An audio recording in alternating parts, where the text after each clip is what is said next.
Pemirsa, sejumlah bangunan milik Pemda Biren terbengkalai bahkan tidak terurus sama sekali. Hal ini disebabkan akibat bangunan belum selesai dibangun atau tidak difungsikan. Bangunan yang tampak terbengkalai seperti bangunan gedung DPRK Biren yang hingga kini tak kunjung selesai dibangun, sehingga bangunan telah ditumbuhi rumput dan terlihat tidak terurus. Selain gedung DPRK Biren, juga terdapat bangunan pasar hewan yang terletak di Kecamatan Jenip. Bangunan itu kini telah ditempati oleh warga yang tidak memiliki tempat tinggal akibat tidak difungsikan oleh Pemda Biren.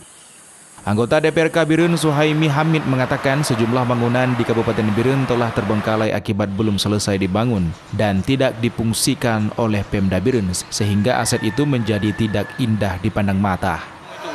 Jangan kita misalnya merencanakan membangun gedung-gedung baru, tapi gedung yang sudah ada itu harus difungsikan secara maksimal dan menjadi sumber PAD kepada pemerintah. Kalau misalnya itu tidak dibangun, tidak difungsikan, maka berikan aja kepada masyarakat atau diberikan kepada pihak ketiga agar bisa dikelola dengan baik. Ia berharap kepada Pemda Biren untuk melanjutkan pembangunan gedung DPRK atau bangunan yang sudah siap untuk segera difungsikan. Jika memang perlu bangunan itu dihibahkan kepada masyarakat atau kepada pondok pesantren terdekat dengan bangunan tersebut. Dari Kabupaten Biren, Musriadi, iNews melaporkan.